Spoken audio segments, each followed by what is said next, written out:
تو یہ ایران کیا ہے؟ ایران کی کوئی حیثیت نہیں. ایران تو خود اندرونی خلفشار کا شدید شکار ہے.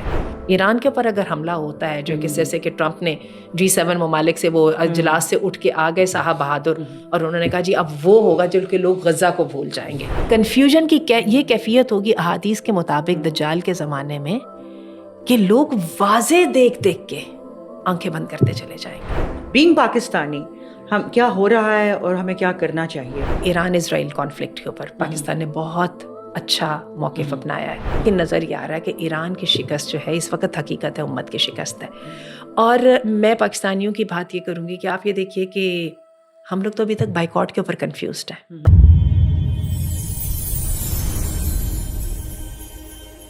الحمدللہ الصلاۃ والسلام علی رسول اللہ. السلام علیکم ورحمۃ اللہ وبرکاتہ. ویری وارم ویلکم ایوری بڈی. ہمارا سیگمنٹ آج کی بات ٹاک آف دا ٹوڈے میں دوبارہ سے ڈاکٹر آسیہ کے ساتھ حاضر ہیں انشاءاللہ. آج ہم بات کر رہے ہیں. السلام علیکم ورحمۃ اللہ وبرکاتہ ڈاکٹر صاحبہ. آج ہمیں بات کرنی ہے ہماری ویری کرنٹ سچویشن کہ جو ہمارا ایران اسرائیل کانفلکٹ ہے. میرا آپ کے ساتھ جو کانورزیشن شروع ہو رہا ہے وہ اس اسٹیٹمنٹ پہ ہو رہا ہے کہ سوال یہ نہیں ہے کہ ایران ہار نہیں رہا، سوال یہ پیدا ہوتا ہے کہ اسرائیل جیت کیوں نہیں رہا. زبردست، کتنا اچھا ٹاپک لیا آپ نے. الحمدللہ رب العالمین والصلاۃ والسلام علی سید الانبیاء والمرسلین. بالکل جی، بات اصل میں یہ ہے کہ بہت دل چاہتا تھا کہ اپنے آپ کو دنیا کے بکھیڑوں سے الجھائے بغیر ہی جو ہے نا کانٹینٹ پروڈیوس کرتے رہیں، لیکن کیسے سچویشن سے آنکھیں بند کی جا سکتی ہیں جبکہ یہ امت کا اپنا ذاتی مسئلہ ہے. جو 18 ماہ سے 17-18 ماہ سے لاسٹ اکتوبر میں ہوا تھا نا، کتنی دیر سے جو جینوسائیڈ جاری ہے، اب تو اس کی ڈیسینسٹائزیشن بھی ہونے لگ گئی تھی. روزانہ خبریں سنتے تھے کہ 40 بندے 50 بندے اور جو ہے کہ بھوک سے لوگ مر رہے ہیں، اور کر کے تو تھوڑی بہت آنسو بہا کے تو چپ ہو جاتے تھے. لیکن آپ یہ دیکھیے کہ کچھ دیر پہلے پاکستان پر اٹیک ہوا، بالکل، اور اس کے ساتھ ہی جو ہے نا ایران پر اٹیک ہو گیا. اور ایران پر جو اٹیک ہوا، آپ کے سامنے سچویشن ہے کہ کس طرح سے اس کو الجھایا گیا، کیسے جو ہے انٹرنیشنل ایٹامک جو ریسرچ کی ایجنسی ہے اس نے کیسے اس کو جو ہے نا سب سے پہلے ٹارگٹ کیا، اور اس کے بعد جو ہے نا نیگوشیشن میں الجھانے کے نام پر ادھر سے اس کو الجھایا گیا، اور ادھر سے جو اسرائیل نے اس کے اوپر حملہ کر دیا. اچھا، اس کے بعد جیسے کہ بھی آپ نے ٹاپک کی بات کی کہ ایران بیچارہ ہار رہا ہے یا نہیں ہار رہا. ایران کون سا ایک ملک ہے؟ آپ کا کیا خیال ہے کہ یہ کوئی G7 میں سے ایک ہے؟ نہیں. آپ کا کیا خیال ہے کہ یہ یورپی یونین کا ایک ملک ہے؟ نہیں. یا آپ کا یہ کیا خیال ہے کہ یہ مسلمان ملکوں میں سے کوئی گلف اسٹیٹ میں سے کوئی ایک اسٹیٹ ہے؟ ایسا نہیں ہے. نہ ہی اس کے پاس جو ہے ایجپٹ والا ایک لیڈرشپ رول ہے، نہ ہی پاکستان والی اسٹریٹجک وہ کنڈیشن ہے. ویسے اسٹریٹجک محل وقوع ایران کا بہت امپورٹنٹ ہے. اس کے باوجود صرف 8 کروڑ کی آبادی کا ملک ہے، ٹھیک ہے، اور گرتی ہوئی تنزلی کا شکار امت مسلمہ کا یہ بھی ایک حصہ ہے. بالکل ٹھیک ہے. اس ایران کے اوپر ایک حملہ جب ہوتا ہے تو چاہیے تو یہ تھا کہ ایک دم میں شیر بھیڑیا حملہ آور ہوتا اور وہیں ہر چیز ہڑپ کر کے ختم ہو جاتا. وہ تو شیر ہے نا اس وقت اسرائیل، تو وہ بنا تھا. اس کا خیال تھا کہ گیدڑ سے سامنے بیٹھے ہیں، رائزنگ لائن. اور وہ یہ جو بالکل آگے ہمارے کچھ بھی نہیں ہے، تو بلکہ وہ کیا کہتے ہیں، لامس ہیں شاید. They might have thought them as lambs and that they will swallow them immediately. اچھا، اور اس کے اندر سے وہ جو ربل کے اندر سے نا وہ ایک بچہ نکال رہے ہیں، اسرائیلی بچہ، اور اس کے بعد کہہ رہے ہیں دیکھو ایران نے حملہ کیا. اس کی سینیریو میں وہ thousands آف پیلسٹینین بچوں کو بھول جاتے ہیں جن کو کہ ربل سے بھی نہیں نکالا گیا. خیر بہرحال تو یہ ایران کیا ہے؟ ایران کی کوئی حیثیت نہیں. ایران تو خود اندرونی خلفشار کا شدید شکار ہے. ایران کے اوپر کب کی پابندیاں ہیں، ایران کے پاس کیا چیز اس وقت موجود ہے، ان کی اپنی گورنمنٹ میں، اور جو ان کی جو مذہبی جو ریلیجس فورس ہے، پاسداران انقلاب وغیرہ، ان کے آپس میں بہت زیادہ اختلافات ہیں. اور آپ یہ دیکھیے کہ ایران کے اوپر جب اسٹرائک ہوئی تھی لاسٹ ٹائم، جب حزب اللہ کے اوپر، سب کو پتا ہے کہ حزب اللہ ایران کی پراکسی ہے، تو 29 لوگوں کی لیڈ کو جو ہے نا اسرائیل نے اسی طرح ختم کیا تھا. اس کے بعد پھر لبنان میں رجیم چینج ہوا. تو یعنی ایران کے بارے میں یہ آپ سمجھیے کہ وہ اس گلوبل سین پہ اس کی کیا حیثیت ہے، کچھ بھی نہیں ہے. لیکن آپ نے یہ دیکھا کہ وہی جو آپ نے کوشچن ریز کیا کہ اسرائیل اب تک جیتا کیوں نہیں. بالکل ٹھیک ہے. تو یہ بات ہے کہ اسرائیل تو ہار بھی گیا نا ایران کے اسٹرائکس کے اندر. تو اسرائیل کے پیچھے تو 100 ملک جو ہے نا وہ لائنیں لگا کے کھڑے ہیں. بالکل. لیکن ایران جو ہے وہ گھیرا کس میں ہوا ہے؟ عرب اسٹیٹس کے درمیان. بالکل. جو اندر سے ایران کو ختم کرنا چاہتے ہیں، اس کے خطرے سے نبٹنا چاہتے ہیں. یا پھر ایران کا جہاں بارڈر لگتا ہے پاکستان کے ساتھ ادھر افغانستان کے ساتھ. اور آپ کو میں بتاؤں جو 21 ممالک کا جو اعلامیہ آیا ہے جس میں انہوں نے اسرائیل کی ایران پر حملے کی مذمت کی ہے, تکلیف کے بعد آپ کو یہ بتاؤں کہ اس میں افغانستان شامل نہیں ہے. میں کسی کو بلیم نہیں کر رہی ہوں, لیکن یہ ہمیں یہ سچویشن اور سینیریو یہ بات ضرور بتاتی ہے ابھی تک ہمیں سمجھ نہیں آ رہی ہم نے کس رستے پہ جانا ہے. بہت سارے لوگ جو ہیں وہ اس ابھی تک فتاوا کے اوپر آئے ہوئے ہیں کہ جی چونکہ ایران شیعہ ملک ہے اور اس کی وجہ سے بہت زیادہ اٹراسٹیز ہوئی تھیں سیریا میں, اور پھر کیا ہے ایران عراق جنگ کے اندر, اور یہ اور وہ, اور بات یہ ہے کہ یہ تو روافظ ہیں, یہ تو مرتد ہے, اور ان کی تو کیفیت ہے یہ کفار سے بھی بدتر ہے. دیکھ لیجیے یہ چیز اتنی سوٹ کر نہیں رہی, ہضم ہو نہیں رہی ہے. بالکل صحیح بات. ٹھیک ہے, ایک بات کا فائدہ ضرور ہو رہا ہے, ان فتاوا کے آخر میں یہ بتایا گیا ہے کہ خاموش رہنے میں ہی عافیت ہے. یہ خاموشی امت کتنی صدیوں سے جو ہے وہ اختیار کیے ہوئے ہے. ٹھیک ہے, اور کیا یہ سچویشن جو اب نظر آ رہی ہے ایران اگر تباہ ہو جاتا ہے, ختم ہو جاتا ہے, ٹھیک ہے, تو باری کس کی آئے گی؟ بالکل ٹھیک ہے, یہ افغانستان تباہ ہو جاتا ہے تو باری کس کی آئے گی؟ بالکل جی آنی ہے. اس کو کون دیکھنا چاہتا ہے؟ اس کو کوئی دیکھنا نہیں چاہ رہا.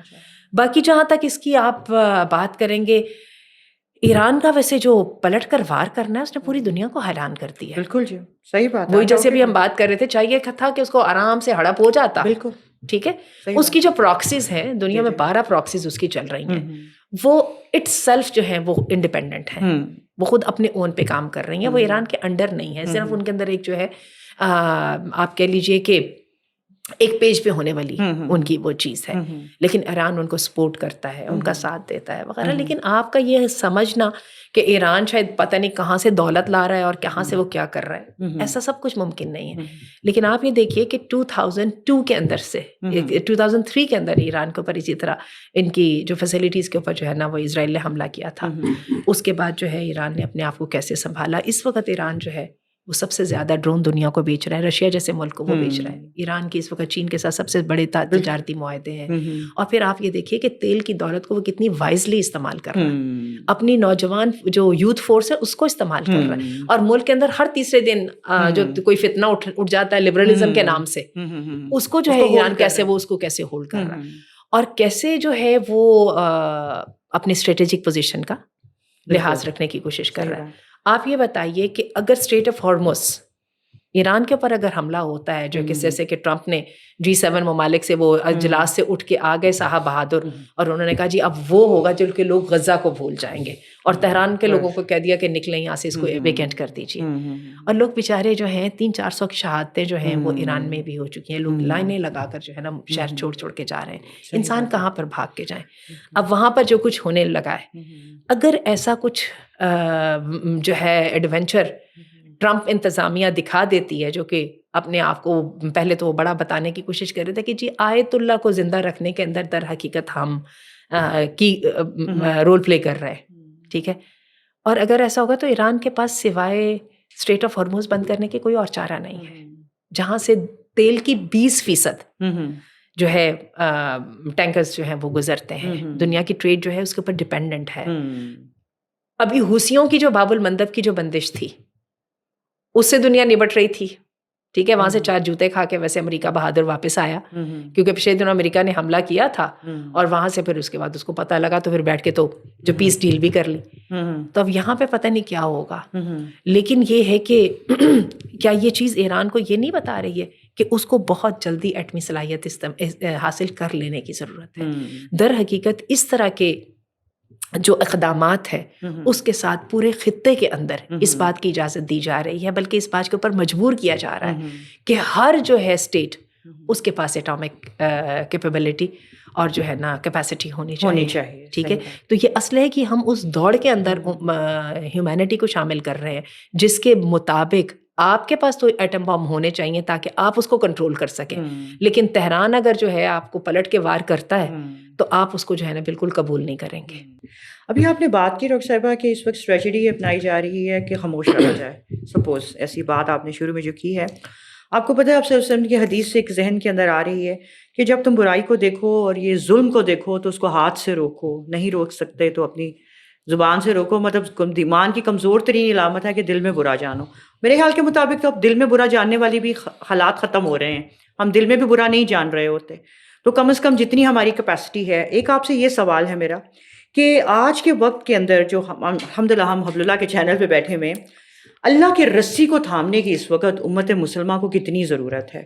کیا ہم اپنی جگہوں پر بیٹھ کے بس ایک دوسرے کو تنقید ہی کرتے رہیں گے تو یہ ہم اپنے آپ کو کامیاب کروا لیں گے, یا کہ واقعی اس وقت لگتا ہے کہ واقعی حبل اللہ جو اللہ نے نام دیا ہے کہ اللہ کی رسی واعتصموا بحبل اللہ جمیعا ولا تفرقوا, آگے سے تو یہ بھی تو ہے. آج کی ضرورت ہمیں لگ رہی ہے کہ بڑھتی جا رہی ہے دن بدن. دیکھیے بات اصل میں یہ ہے کہ جارج گیلوے جو برٹش پارلیمنٹیرین ہیں, ان کی بڑا زبردست وہ پاپولر کلپ ہے جس میں وہ بار بار کہتے ہیں کہ پوری دنیا میں سے اگر آپ کسی سے یہ پوچھ لیں نا, ان کے اسلام کی ڈیفینیشن نہیں آتی, لیکن ان کو اس بات کا ضرور پتہ ہے کہ شیعہ سنی کانفلکٹ ہے. They keep using it and you are letting it being used all the time. We are allowing اس it. وقت یہ جو خاموشی کی آپ نے بات کی ہے نا, خاموش رہنے پر مجبور کرنا امت کا اس وقت المیہ ہے. ایسا نہیں ہے کہ ہمارے حکمران جو ہیں, be it Saudi Arabia, be it Pakistan, be it Egypt, کیونکہ قافلہ سمود جو ہے, جو پروٹیسٹرز کا قافلہ ہے, جب وہ لے کے گئی ہے, وہ جو ایک چھوٹی سی لڑکی ہے بس, وہ جو جب لے کے گئی وہ اپنا شپ لے کے گئی اس کے سیج کو توڑ کے, تو غزہ والوں کو امداد پہنچانے کے لیے اس کے پاس تھا بھی کچھ نہیں, لیکن اس نے جب کیا تو پوری دنیا کے لوگوں کو شرم آئی, خاص طور پہ جو نیبرنگ کنٹریز تھے, جو لیبیا کے تھے, موروکو کے تھے, اور ان لوگوں نے جو ہے وہ قافلہ سمود وہ لے کے گیا تو اس کو ایجپٹ میں روک لیا گیا. انہوں نے کہا جی ہم رفاقت تک پہنچیں گے اور ہم اس کو کراس کریں گے. اچھا, ان سب کی پالیسی ایک ہے, کسی طرح خاموش ہو جاؤ. کہنے کا مطلب ہے کہ کسی طرح ریت میں سر ڈال کے آنکھیں بند کر کے سو جاؤ, نہ دیکھو کیا ہو رہا ہے, نہ سنو کہ کیا کہاں سے چیخیں آ رہی ہیں, اور نہ ہی دماغ استعمال کرو کہ جس کے ساتھ وے فارورڈ کیا ہونا چاہیے. سمم بکمن عمی فہم لا یرجعون. بالکل. اور تکلیف دہ بات یہ ہے کہ میں اپنے آپ کو ایک بہت ہی نکارا سا, ایک ادنا سا طالب علم سمجھتی ہوں. میری کنفیوژن سب کو سمجھ آتی ہے, لیکن کیا جو ہمارے اتنے بڑے بڑے لیڈرز ہیں جو فیلڈ مارشل بن چکے ہیں, جو کہ لائف کے لیے جو ہے وہ اپنی اس کو سیٹ کو سنبھال چکے ہیں, اور جو اتنے بڑے بڑے لوگ ہیں, ٹھیک ہے, جو کہ پوری مسلم دنیا کو لیڈ کر رہے ہیں, نیملی آپ دیکھ لیجئے ہمارے پاس گلف اسٹیٹ کے سربراہان ہیں, مجھے تو لگتا ہے کہ وہ ہم سے زیادہ کنفیوزڈ ہیں. صحیح. اور اس کنفیوژن کو جو ہے استعمال کون کر رہا ہے؟ دجال. کنفیوژن کی یہ کیفیت ہوگی احادیث کے مطابق دجال کے زمانے میں کہ لوگ واضح دیکھ دیکھ کے آنکھیں بند کرتے چلے جائیں گے. اور حدیث میں آتا ہے, اللہ کے رسول نے فرمایا کہ دجال آئے گا اور کنفیوژن کا یہ عالم ہوگا کہ بندوں کو پتہ نہیں لگے گا کہ اس کی حقیقت کیا ہے. تو تم صرف یہ کرنا کہ دیکھ لینا اس کے ماتھے کے اوپر کافر لکھا ہوا ہے, اور تم یہ بھی یاد رکھنا کہ جب وہ کانا ہوگا, اس کی ایک آنکھ ہوگی, اور تم یاد رکھنا تمہارا رب جو ہے وہ کانا نہیں. اور یہ بھی یاد رکھنا کہ تمہارے رب نے انسانی شکل میں, یا آپ کہہ لیجیے میٹیریلسٹک شکل میں زمین پر آنا نہیں ہے. یعنی اتنی چھوٹی چھوٹی چیزوں کے ساتھ بس اپنے ایمان کو دانتوں کے ساتھ پکڑ لینا. تو کیا یہ ایگزیکٹلی وہی ہماری کیفیت نہیں ہے؟ اور آپ یہ دیکھیے کہ یہ کیفیت آج 18-19 ماہ کے بعد ہے. یہ جو ٹرمپ کا جو مڈل ایسٹ کا جو دورہ تھا, جس کے اندر اس کو اتنا وارم ویلکم دیا گیا, پہلے سعودی عربیہ میں, پھر اس کے بعد جو ہے وہ یو اے میں لڑکیوں نے اپنے بال بکھیر کر اتنے اپنے آپ کو مضحکہ خیز بنا کے پیش کیا. پھر وہ قطر پہنچا تو اس کے بعد کیا ہے کہ قطر والوں نے پتہ نہیں اس کو کتنے وہ ہے نا وہ والا ایک جہاز بھی اس کو تحفے میں دے دیا. ہم نے اس کے ساتھ کیا حاصل کیا؟ $6 بلین کی تجارتی معاہدے کر کے ہمیں ملا کیا ہے؟ ٹھیک ہے, ملا ہمیں کیا ہے سوائے بلیم کے, اور سوائے جو ہے نا مزید ذلت کے. بالکل صحیح کہا آپ نے ڈاکٹر صاحبہ. اب یہ تھوڑی سی ایک اور ہم لکھتے ہیں, ہم اپنے ملک میں ماشاء اللہ ہم دیکھ بھی رہے ہیں بہت پازیٹیو اسٹیپس الحمدللہ ہماری جو ہے چل بھی رہے ہیں. بینگ پاکستانی ہم کیا ہو رہا ہے اور ہمیں کیا کرنا چاہیے, اور of course being Muslim too, اس کے ساتھ ہی ہے یہ والی چیز چل رہی, اس کے بارے میں آپ کیا کہتی ہیں؟ اچھا, بڑی اچھی بات ہوئی پچھلے دونوں, ایک تو جو انڈیا کے ساتھ ایپیسوڈ ہوئی اس میں at least Pakistan was able کہ اپنا وہ ہم اپنی عزت بچا پائے. الحمدللہ. وہ الگ بات ہے کہ اس کا بھی وہ بالکل کنکلوسیو تھا جو بھی ہم نے کیا, لیکن بہرحال اس کے ساتھ پاکستان نے اپنی ایک جو ہے ٹیکنالوجی میں اور اپنی اسکل کی فیلڈ کے اندر اور پھر جو ہے نا وہ دکھایا کہ پاکستان اپنی حفاظت کر سکتا ہے. الحمدللہ یہ بھی بہت بڑی بات ہے اس دور انحطاط میں کہ پاکستان یہ بھی کرنے کے قابل ہو سکا. دوسرے نمبر پہ یہ ہے کہ یہ ایران اسرائیل کانفلکٹ کے اوپر پاکستان نے بہت اچھا موقف اپنایا ہے, اور اس کے سلسلے میں ضرور تعریف ہی کرنا چاہوں گی کہ الحمدللہ ہماری جو پالیسی میکرز ہیں ان کو اس بات کا احساس ہے کہ ہم یہاں پر جو ہے نا وہی خاموش رہنے کی پالیسی کے ساتھ گزارا نہیں ہوگا, اور یہ بڑی اچھی بات ہے. یہی وجہ ہے کہ نیتن یاہو کا جو ہے وہ آیا جو اس پر رد عمل تھا, جو اس نے کہا کہ ہم سے مسنگ ہو گئی, جو ہم نے پاکستان کو اٹامک پاور بننے دیا, ہمیں اس پر بھی اسٹیپ لے لینا چاہیے تھا, اور کوئی بات نہیں, جو نیکسٹ ان دی لائن ہے وہ کیا ہے. ٹھیک ہے, یہ سب باتیں بھی ہو گئی. جہاں تک ایک انڈیویجول پاکستانی کی میں بات کروں گی تو حقیقت یہ ہے کہ انڈیویجول پاکستانی جو ہے جتنا چاہیں ہمارے علماء یا ہم اس معاملے میں وہی خاموشی کی ڈاکٹرین کو ان پلیس کرنے کی کوشش کریں, لیکن یہ ڈاکٹرین ان پلیس ہو نہیں رہی ہے کیونکہ یہ حالات کے خلاف جا رہی ہے.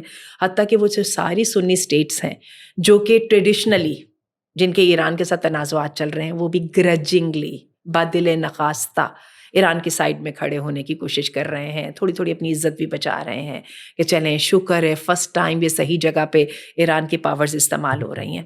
لیکن نظر یہ آ رہا ہے کہ ایران کی شکست جو ہے اس وقت حقیقت ہے امت کی شکست ہے. اور میں پاکستانیوں کی بات یہ کروں گی کہ آپ یہ دیکھیے کہ ہم لوگ تو ابھی تک بائیکاٹ کے اوپر کنفیوزڈ ہیں. آج 18-19 ماہ گزرنے کے بعد بھی ہماری یہ کیفیت ہے کہ ابھی بھی ہم لڑکھڑا جاتے ہیں, گڑبڑا جاتے ہیں جب بائیکاٹ کی بات آتی ہے. میں اس پر اللہ تعالیٰ سے یہی دعا کرتی ہوں. حقیقت یہ کہ جو غلامی ہے نا اس کا اپنا ایک پورا پیکیج ہوتا ہے, اور اس کے اندر سب سے پہلے جس کی ہم نے اسٹیٹ کی بات کہی ہے نا کہ خاموشی کو ان پلیس کرنا بھی مجبوری ہوتی ہے, اور خاموش رہنا نیوٹرل جو ہے نا یہ جو ہے ایک تقدیر بنا دی جاتی ہے ایک پوری امت کی. اس وقت آپ کو پتہ ہے کہ مسلمانوں کی آبادی 2 بلین سے زیادہ کراس کر چکی ہے, اتنے بڑے پاپولیشن کے حصے کی. تو میں اس کے لیے اللہ سے یہی دعا کرتی ہوں, اور اس دعا کے ساتھ ہی ہم اختتام کرتے ہیں. اللہم انا نعوذ بک من الہم والحزن. اللہ تعالیٰ ہمیں وہم سے اور فکروں سے نجات دے دے.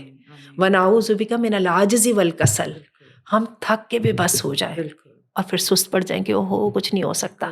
جیسے وہ کہتے تھے نا کہ 2 بلین مسلمانوں میں سے ہر ایک یہ کہتا ہے کہ میں کچھ نہیں کر سکتا. جو غزہ میں ہو رہا ہے اس کے لیے میں کچھ نہیں کر سکتا. وَنَعُوذُ بِكَ مِنَ الْبُخْلِ وَالْجُبْنِ. اللہ مجھے بخیل بن جانے سے. اور بخیلی پتہ کیا ہے؟ تو صرف اپنی نبیڑ, پہلے پاکستان بعد میں کچھ اور.